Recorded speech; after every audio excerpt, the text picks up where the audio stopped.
반갑습니다. 사사기 6장을 통하여서 하나님께 주시는 지혜와 지식으로 말씀을 깨달아지고 깨달아진 말씀을 가지고 우리 삶을 사는 우리 학생의 친구들 되기를 간절히 소망합니다. 오늘부터는 PPT를 계속해서 보면서 같이 저도 읽어가면서 같이 또 계속해서 주의를 하도록 하겠습니다. 우리가 함께 나누고 있는 패턴, 이 5가지 패턴이 계속 눈에 들어와야 되고 저항 안 되면 기억 상실에 대한 단어를 우리 기억하고 쇼페트 재판하는 그러한 12명의 사사를 우리는 보고 있습니다. 그래서 기억 상실에 대한 무엇에 대한 기억 상실일까요? 구원에 대한 기억 상실이 있다는 거죠. 그래서 죄, 압제를 당한 강구, 구원. 그래서 우리 상황에서는 늘 하나님께 드보라의 그 5장, 지난 5장을 통한 이 구원을 계속 노래해야 되는데 기억 상실로 망각이 돼서 계속해서 우리 가운데 죄가 들어와서 이 패턴이 우리의 삶에도 들어온다는 것입니다. 사사기에 읽으면 사사들 중에 또 대표적인 오늘의 인물이 나옵니다. 기드온. 혹시 기드온을 여러분이 어떻게 생각하는지 모르겠지만은 오늘 기드온에 대한 생각이 바로 잡히길 원합니다. 우리 같이 읽어보도록 하겠습니다. 사사기 6장에서 8장에 대한 전반적인 내용입니다. 사사기에서 5번째로 등장하는 사사는 기드온이다. 기드온은 미디안 사람들과 2번 전쟁했다. 첫 번째 전쟁은 하나님의 명령에 기드온이 마지못해 순종하는 것을 통해서 일어났다. 두 번째 전쟁은 기드온이 스스로 미디안의 왕들인 세바와 살문나를 먼저 공격하는 것을 통해서 일어났다. 기드온이 사사로 등장하기 이전에 이스라엘의 배교 행위는 점점 더 사악해졌다. 이스라엘 자손이 여호와에게 자신들이 압제당하는 상황에 대하여 부르짖자 여호와께서는 이제 이름을 알려주지 않는 한 선지자를 보내셔서 그들이 언약을 신실하게 지키지 않는 것을 책망하셨다. 한편 기드온은 미디안 사람들을 물리친 다음 스스로 금으로 에봇을 만들었다. 그러자 이스라엘 자손에게 그와 같은 죄를 범하게 하는 원인을 제공했다. 그리고 여기에서 처음으로 이스라엘 사람들이 서로 간에 맞서는 사건이 일어났다. 이 사건은 이스라엘 지파 사이에서 나중에 일어나게 될 보다 심각한 갈등을 미리 보여준다. 앞에서도 지파가 나갔던 지파, 안 나갔던 지파, 열어졌던 지파들이 나왔던 것처럼 점점 심화되는 것이 사사기의 특징입니다. 여호와는 계속해서 이스라엘을 위해서 개입하셨다. 또한 기드온은 이스라엘을 위해서 몇 가지 긍정적인 역할을 했다. 하지만 이스라엘 백성의 배교 행위는 계속해서 더욱 심하게 되풀이 되었다. 그래서 성경은 위인전이 아니다. 마치 기드온의 300용사로 우리는 기억해서 기드온이 되게 위대한 것처럼 보이지만은 기드온은 결코 위대한 것도 아니고 그들이 용사도 아니었습니다. 그래서 전사님은 지난 사사기 강의할 때 300명의 증인이라고 얘기를 했던 것처럼 300명 용사가 아니라는 것을 왜 두 번째 전쟁은 용사로서의 싸움이 아니라 교만으로서의 싸움이기 때문입니다. 그래서 기드온은 반쪽짜리 신앙이었고 회개를 모르는 사람, 유턴할 줄 모르는 사람입니다. 교만한 사람이라는 사실을 우리는 기억하며 나아가길 원합니다. 말씀 읽겠습니다. 잠시만요.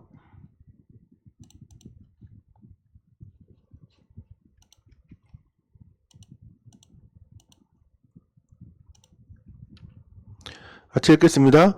이스라엘 자손이 또 5번이죠. 여호와의 목전에 악을 행하였으므로 지금 악을 행하는 상황이었습니다.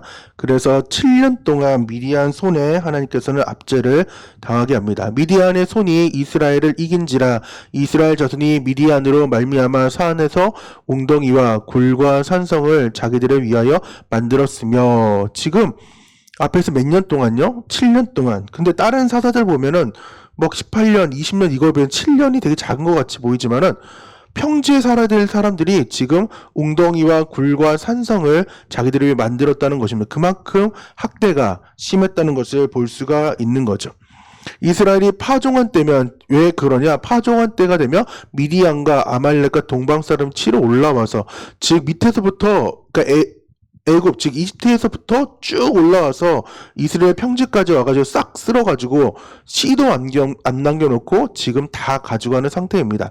진을 치고 가사에 이르도록 토지 소산을 멸하여 이스라엘 가운데 먹을 것을 남겨두지 아니하며 양이나 소나 나귀도 남기지 아니하니 이는 그들이 그들의 짐승과 장막을 가지고 올라와 메뚜기 같이 많이 들어오니 그 사람과 낙타가 무수함이라 그들이 그 땅에 들어와 멸하려 하니. 지금 미디안 사람들은 목적이 딱 하나 있습니다. 그들을 멸하기 위하여서 들어오는 것입니다.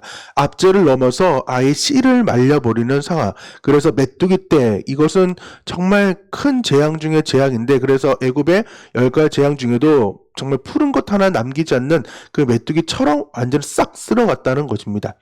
그래서 이제 세 번째 패턴이 나오죠. 이스라엘이 미디안으로 말미암아 궁핍함이 심한지라 이에 이스라엘 자손이 여호와께 부르짖었더라. 그럼 부르짖으면 어떻게 돼야 될까요? 사사가 등장해야 되는데 한번 볼까요? 이스라엘 자손이 미디안으로 말미암아 여호와께 부르짖음으로, 지금 한 번만 부르짖었던 얘기들이 지금 2번이나 나올 정도로 그만큼 7년이 가혹했다는 것입니다. 먹지 못하는 삶, 그만큼 힘든 삶이겠죠. 그러면 사사가 등장해야 되는데 하나님께서는 이제 선지자를 오히려 먼저 보내십니다. 여호와께서 이스라엘 자손에게 한 선지자를 보내시니 그가 그들에게 이르되 여호와께서 이같이 말씀하시기를 이스라엘의 하나님 내가 너희를 애굽에서 인도하여 내며 너희를 그 종되었던 집에 나오게 하여 애굽 사람의 손과 너희를 학대하는 모든 자의 손에서 너희를 건져내고 그들을 너희 앞에서 쫓아내고 그 땅을 너희에게 주었으며 내가 또 너희에게 이르기를 나는 너희의 하나님 여호와이니 너희가 거주하는 아모리 사람의 땅의 신들을 두려워하지 말라 하였으나 너희가 내 목소리를 듣지 아니하였느니라. 우리는 하나님의 말씀을 듣고 순종해야 되는데 그 가나안의 실패, 그 정책 실패 중에 하나가 체험 신앙이 없었다. 그래서 그들이 다른 세대가 되었다는 것입니다. 왜? 하나님께서는 앞에 수많은 것들을 해주셨죠. 볼까요? 인도해내며 나오게 하며 건져내고 쫓아내고 주었는데 그 땅을 우리는 하나님의 목소리를 듣지 않는 삶을 사는 거죠. 그래서 여호와의 사자가 아이에셀 사라 요아스에게 속한 오므라에게 이르러 상수리 아래에 앉으니라. 마침 요아스의 아들 기드온이 미디안 사람에게 알려지지 아니하려 하여 밀 포도주 틀에서 타작하니라. 타작은 넓은 공터에서 이제 타작을 해야 되는데 그러지 못하고 밀을 포도주 틀, 즉 되게 작아요. 작은 그 틀에다가 밟아서 이제 그 집을 짜기 위해서 갔어요. 되게 또 키도 만약에 160이면은 정말 그게 작아서 130, 140 되니까 구부려가지고 빨래를 밟듯이 막 이렇게 해야 되는 상황이에요. 여러분이 빨래를 밟는 게 뭔지는 알지 모르겠지만은 그렇게 비참하게 들키지 않기 위해서 먼 한 톨이라도 좀 구하기 위해서 그렇게 좀 처절하게 살아가고 있는 삶인 거죠. 여호와의 사자가 기드온에게 나타나 이르되 큰 용사여. 지금 앞의 상황은 너무 아이러니하지 않아요? 지금 밀을 뺏기지 않기 위해서 넓은 공터에서 타작하는 것도 아니고 포도 틀에서 지금 하는 그 기도원을 보고 지금 하나님의 사자, 여호와의 사자가 큰 용사라고 하고 있습니다. 그 이유가 너와 함께 계시도다. 하나님이 우리와 함께 계시면 우리는 큰 용사가 될 수 있다는 사실을 알고 성령님 나와 함께 해달라고 우리는 기도하며 살아야 됩니다. 기도원이 그에게 대답하되 오 나의 주여 여호와께서 우리와 함께 계시면 어찌 이 모든 일이 우리에게 일어났나이까. 또 우리 조상들이 일찍이 우리에게 이르기를 여호와께서 우리를 애굽에서 올라오게 하신 것이 아니냐 그 모든 이적이 어디에 있나이까. 이제 여호와께서 우리를 버려두사 미디안의 손에 우리를 넘겨주셨나이다 하니 여호와께서 그를 향하여 이르시되 너는 가서 너희 힘으로 이스라엘을 미디안 손에서 구원하라. 내가 너를 보낸 것이 아니냐 하시니라. 기도원이 재밌는 것은 따박따박 하나님께 대들면서 나아가고 있습니다. 아주 주도 면밀하게. 그래서 총 3번의 질문을 하는 거죠. 왜 하나님께서 우리와 함께 계시면은 우리 조상들이 이렇게 했는데 왜 우리가 지금 현재 미디안 손에서 이렇게 고통당하느냐라는 것이죠. 미디안이라 기도원에게는 올바른 신학적인 관점도 없었습니다. 왜? 하나님이 어떤 분인지를 몰랐던 거죠. 가나안의 그 신들에게만 있었지 정작 중요한 하나님을 모르는 삶을 그는 살았던 것입니다.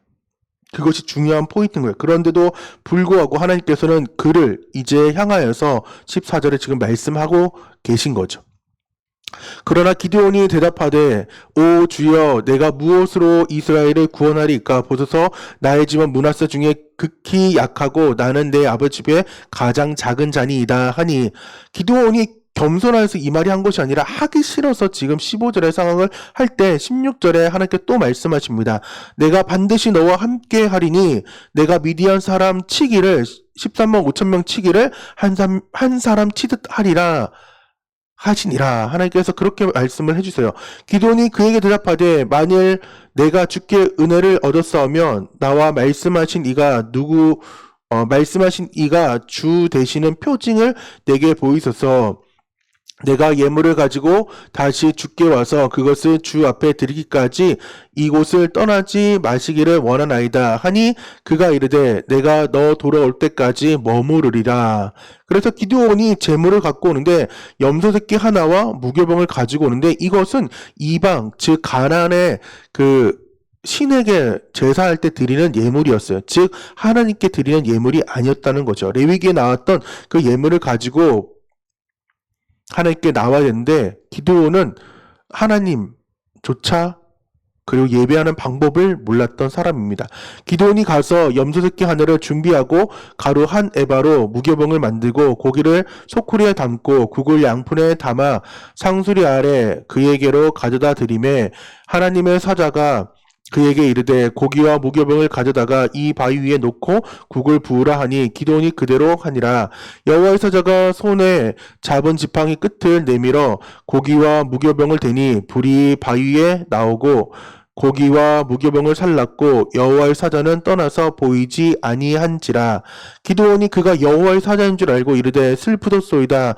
주 여호와여 내가 여호와의 사자를 대면하여 보았나이다. 죽을 수밖에 없는 삶이었던 거지만 하나님께 또 말씀하시죠.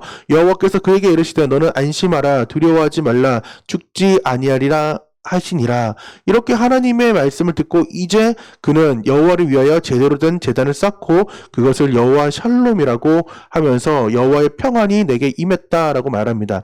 그것이 오늘까지 아비에셀 사람에게 속한 오므라에 있더라. 라고 그 제단에 언제까지 있었던지를 말하고 있습니다.